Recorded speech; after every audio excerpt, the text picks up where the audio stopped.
This video is presented by the EA Creator Network. There's a new Sims 4 expansion pack out there, and it may or may not be the community's answer to generations. What's up, boo? Welcome back to my channel. I hope you're having a great day, and if you're new to my channel, welcome to the dark side. And this is my official review for the Sims 4 Growing Together, and I want to thank EA for giving me early access so I can bring this review to you. I do want to say that I spent about 3 days with this pack, so while not everything will be covered in this review, I am going to highlight some points and give my overall thoughts for someone who wishes to explore on their own. But let's go ahead and just jump right in.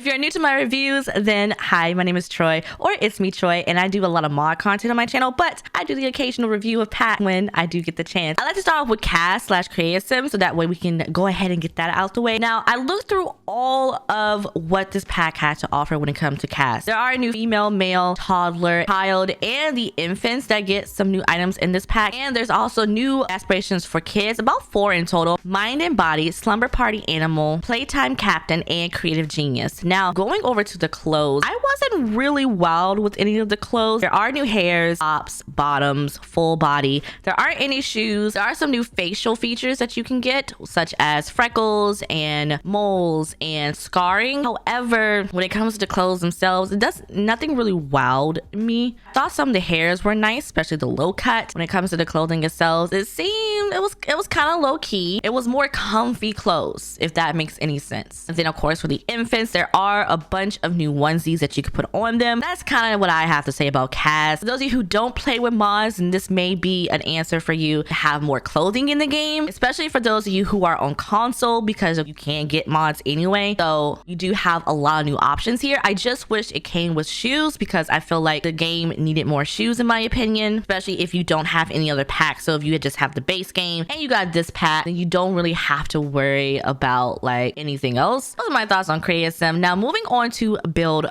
buy. Just like for Creative Sim, there are a lot of new build buy items. When I say a lot, I mean I filled up this lot that you're seeing me put all of this stuff on here. Of course, there's some new beds, some bunk beds. There are new tables and chairs and rugs and decor items. There's a new food stand. There's wallpaper items. There are wall items. There's the new tree house, which a lot of people have seen, where Sims can actually build their own tree house. Now, I will say that tree house is huge, and you do have to plan and make space for, because there's 2 giant trees. So just keep that in mind. There are some nice functional items, such as the baby changing table, which you can use plant outfits from. You can actually use to change their onesie out of. Then there is the portable changing table, which I thought was a really nice touch that is to build by, where you could put on any one of your general lots, and your Sims can go into the bathroom if they have the infants and change them in the bathroom. And there are the new sleeping bags, which are functional, which go hand in hand with the slumber party event. There's a brand new potty training seat, so you can train your little ones on, which I'm actually quite excited before, because I don't think gotten one of those since forever. I think the only one is like base game, if I'm not mistaken. There's a new bench that you can get. There's 2 new desk areas. There are a lot of new bikes that you can get. I was actually surprised with the variety of bikes. Some have baskets on the front, some don't have baskets on the front. There's a lot of decor plants, and of course the infamous picture frames that were shown off in the live stream. Some new bookcases, which again, my Sims don't even read, so there's actually 4 new, actually no, there's 5 new bookcases, and I feel like the game has a lot of bookcases, but you know what, to each their own. There's also a new public bathroom that you can put down, and of course if your Sims really want, they can get these 2 new suitcase options, which they can carry around with them if they really want to. Wall items aren't pretty bad. There's some indoor and there's some outdoor sliding, if I'm not mistaken. There's about 6 new variations your Sims can choose from. They're pretty standard that I think you will see on like starter homes. And then of course there's new mirrors, there's new murals that you can put down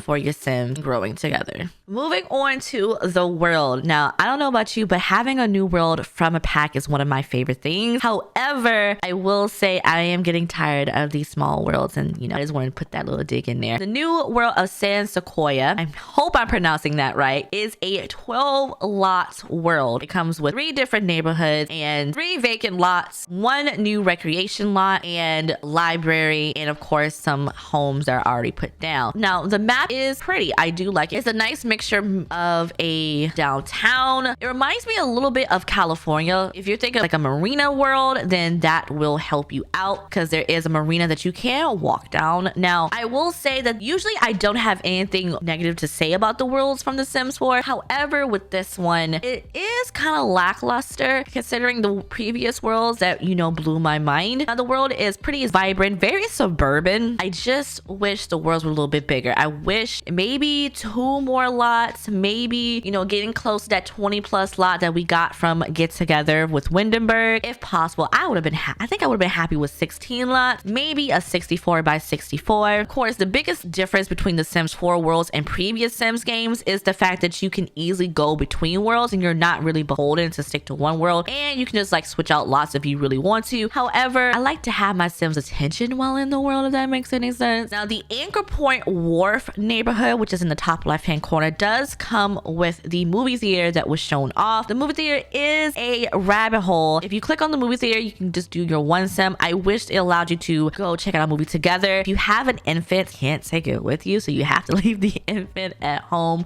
with someone else. The Gilbert Gardens neighborhood, which is on the top right hand corner, has another one of the empty lots, and it has the new recreation center. The recreation center lot type, which is nothing really special for it. It's just a hub for different activities that already exist in the game. You can put down like an art studio or a music place. Its main purpose is to give like a community space to the neighborhood and have your Sims, you know, just congregate there. There is a new lake to swim in the front of the rec center. It's pretty huge actually, and I'm gonna be honest with you, I wouldn't think to swim in that, but you know what, I found a Sim who just willingly went in there. Not my Sim, but a Sim went in there, and I was like, you go, Glen Coco. I still wish there was a central place to travel. Instead of like a lot you had to go to, I wish you could just click on the actual neighborhoods and then boom, you're there. You're not beholden to a single lot. So if I wanted to go to Gilbert Gardens area, but I didn't want to go to someone's house or like go to the rec center, I can just go to Gilbert Gardens. I hope that makes sense. When you're exploring the world, there really aren't that many points of interest. There is the giant tree stump, which you actually learn a little bit about if you click on the Sand Sequoia facts interactions when you're talking to Sims. There's nothing for you to do there. It's just something nice to see. And of course, if your Sims live there, it's like, yeah, been there, done that, cool. If your Sims are visiting, like, oh yeah, cool. There is the marina. You really can't do anything else at the marina. You can go down to it, which are a lot of spots that your Sims cannot travel to, like any other worlds. Again, the Sims worlds are, you know, they're beautiful. Some have more things to do than others. However, I do wish less fake buildings, less areas where you can't travel to, and more explorable areas. If I'm comparing this world to the world that came with high school years, I believe the high school years world had a little bit more, or even a lot more places to explore than Sand Sequoia. However, it is a low-key type world and a very peaceful world that I believe does match the growing together family aspect. It's a settle down retirement world, if that makes any sense. Those are my thoughts on Sand Sequoia.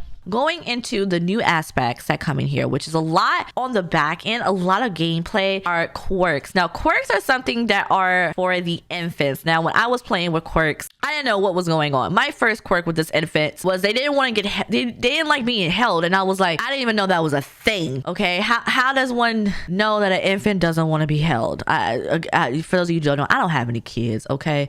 I'm just going off top of brain here, but I didn't think that was possible. This child had a quirk that they didn't want to be held, and I was like, how am I supposed to feed you? How am I supposed to carry you? How am I supposed to do things if you don't like to be held? Quirks appear randomly as the infants progress. Throughout that infant week, which was about 1 week in one sim week, they will get many quirks appear from interactions or, you know, just them being infants. And I actually thought that was a cute mechanic because it gives a little bit more personality to the infants, and it, you know, behavior wise, so they don't all act the same. You can have one infant that doesn't like to be held, but you have another infant that was like, yeah, I'm just chilling, relaxing, all cool while shooting some b-ball outside of the school. Now, another gameplay aspect that I thought was really nice were the milestones, and this is, I believe, the answer to a memory system or like a scrapbook system somewhere like Sims 2, where your Sims will do something and then be like, yeah, I I remember that. Each sim age has their own set of milestones, and you can actually go back and see what milestones your sims had or exactly when they had it. And I thought that was very cool. So my infant age up to a toddler, however, in their infant stage, they had unlocked the put toe in mouth, they had put learn to grab, they had learned to read. Their couple of firsts were first visit to a family member's home,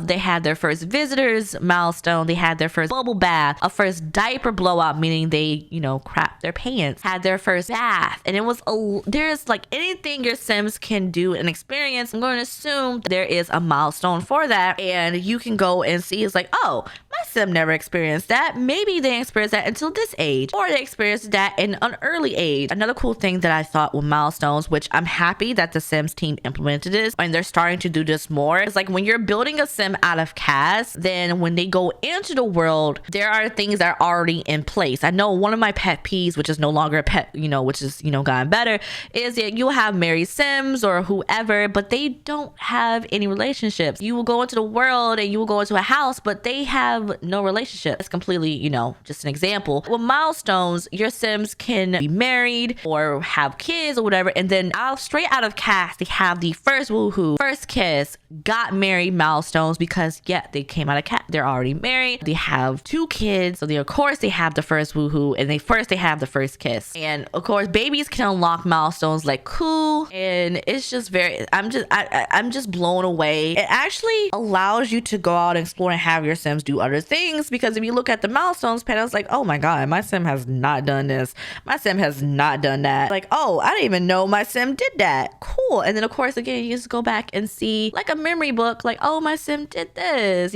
I thought milestones were a cute mechanic. Another cool gameplay aspect that's coming out is the compatibility, and you actually can either set this within the reach of tasks, or you can let it progress its way during gameplay, and it actually depends on your sim's relationship. Do the people you talking to like each other or not? Are they more jokesters? Are they supportive? Are they, like strained relationships? And this actually affects their behavior and how they view each other. So say you have a family member that you really on the outs with, and you don't really talk to them no more. You can set that. Or you have like a sibling or a friend who you are very cool with. You can set that. You are a teenager and your parents are very strict with you. You can set that. Adult and your parents are very supportive of what you do. You can set that, or you can let it naturally progress on your own. So those are my thoughts. And again, I thought that was a really cool aspect. Now, there are a few things that I was not able to experience while playing for like the 3 days that I did have early access. And one of those being the midlife crisis, work rivals, and layoffs. So when I first heard about layoffs, I immediately thought Sims 2, where my sim did not go to work for like 2 days and they got fired. And I was like, yeah, love that. Now, work rivals, my sims went to work a couple of times and they have no work rivals. So I guess they fellow employees, or they didn't talk to them. Sometimes they just say hi, bye. They didn't work friends. You don't take them home with you. You just see them when you see them at work, and that's about it. And then of course the midlife crisis, which appears in the job panel from the live stream. For what I saw from midlife crisis, I was kind of wondering what the the purpose was, because when I think of a midlife crisis, I think the generic things like, okay, you're gonna go and buy you an expensive car. The Sims doesn't have cars, so what you gonna go buy? Mundane things from what I saw from the live stream, and again, I wasn't able to experience them. I think I will maybe kind of ignore midlife crisis. Moving away from the career panel, there's a new calendar event called Stay Over. You can actually have, so stayovers allow you to basically have a family member come to your house, stay for a couple of days, and help out. Now, when I first used this, you have to go to the calendar, click Stay Over, choose the sim, choose the days and what time they want to get there. Some sims can even invite themselves over for a period of time. And one thing you do have to take note is when your sim first appears, they have their suitcase. They're gonna drop that suitcase in the middle of, like in front of your door. And I looked for any interactions that allowed them to maybe take it somewhere else. Like, I'm not your maid. You come into my house, maybe one of us will take it upstairs upstairs for you. I guess that's what they're planning to do. But like, if some of us can't do it, some of us can't do it. If you have a spare bed, you can actually assign a bed to that person. I think I read somewhere that they will bring a sleeping bag in case there's nowhere for them to sleep. And then of course there's some new interactions that you can have them to help out around the house, or don't worry about helping out around the house. I actually did not see them help out around the house. I actually did, like, they kind of disappeared on me a little bit, or they just walked around. They really didn't do anything. I wish it was a way, there was kind of maybe a new little pie menu where your Sims can be like, hey, can you do this for me? Or hey, can you do that for me? However, it is a good way for you to have, you know, your family over. Your grandpa and grandma want to come stay over. Maybe your cousins or your in-laws want to come stay over, you know, have family dinner, all that jazz. You can use it for that, especially if you have like a lot of room. And if you don't want to use the new sleepover interactions, but for like your cousins or whatever, then you can use that. There are some other new events such as family reunion and sleepovers. I tried to do the family reunion. However, I didn't build a big family, and I tried to do a family reunion, but they were not appearing in the list to invite them over. Actually, they weren't even appearing as in-laws when you go to the sim panel for the relationship. There was more of acquaintances, so I couldn't invite them. And it's not really a family reunion if, you know, your immediate family is like living in your house. So I wasn't able to do that. When it comes to sleepovers, my sim couldn't make any friends to save her life. I'm sorry. I sent that child to school and like, please go make some friends. Did not make any friends. I'm like, you had one job. However, sleeping bags do work. You're able to tell some stories and you're able to sleep in them. Of course, the child that I had was also afraid of the dark. So, you know, that's how that turned out. Also, another cool mechanic is the tooth fairy. And it's actually pretty cool because your child sims will randomly be like, there is a loose tooth, and it will pop up and you can either wiggle it or just wait. You can wiggle it from clicking on the child sim, or you can wiggle it from going to a mirror. It'll do a countdown, and then at one point it will be, oh, it came out, and then you can click on the bed and put the tooth under the pillow, and then wait for the tooth fairy to come and collect, give you a few coins, and you can also get a cool little certificate. This pack does come with a bunch, and I say a bunch, I mean a bunch of new interactions. There's interactions like reading under the covers, family kiss, which is like a quick peck on the cheek. You can also fix a missing tooth or wait for a new one to appear. There's chatty family call that appears on the phone. For elders, there's aren't you a sweet little thing. You can actually give life lessons. There's a ton of life lessons that your elder sims can give. There's sneak a treat. So if you're playing an elder and you have like a child sim, you can click on it and be like, sneak a treat, and you know how your grandparents did. There's also some like best hug ever, which I'm guessing is the same hug interaction, but it's just a brand new name. And depending on what your Sims is doing with any of the new world features, gameplay features, and there's new interactions. Again, this pack is loaded with new interactions. So my final thoughts for this pack. Now, I didn't go over every single feature that this pack has to offer because one, will be here for a long time, and two, I really didn't have that much time with the pack. However, I can say again that there are a lot of features to explore. And this pack isn't just a one and done thing. Its purpose, in my opinion, is to just integrate itself into your overall gameplay, because no matter what you're doing with your Sims, if you are using family or if you're not using family, there are game mechanics that will find its way there. And of course, if you have other packs, there are some cross pack integrations. However, when I'm playing with the pack and it is for a overall gameplay feel, I do love the balance of game features, new functional items, and mechanics that come with this pack. Now, if you're wondering to get this pack or not, I feel like that's really up to you. Are there any features in this pack that you think will be worth the price tag? Are you someone who really needs new clothing items? Do you like the build buy items? Someone may just like one build buy item, is like, I need that. Boom, money spent. Are there some gameplay aspects that you like? You enjoy family gameplay, you want more out of your families, X, Y, and Z. Like, you know what, that's for me. If there's nothing in this pack that really interests you and you're like, it's not for me, I'll wait to get it on sale, then that is also fine too. From my earlier comment, this pack is meant to integrate itself into your overall gameplay, and whether you're playing with family or not, you're gonna see features from this pack, and its purpose is to give you more gameplay features that you will see as you play the game, and I do enjoy that. So let me know in the comments below what you think of Growing Together. Were there any gameplay features that really caught your attention? Were there any features that you're like, okay? Are you getting the pack? Are you getting it on sale? Let me know in the comments below, and I hope you enjoyed this video. I'll see you later. Bye, boo. bye.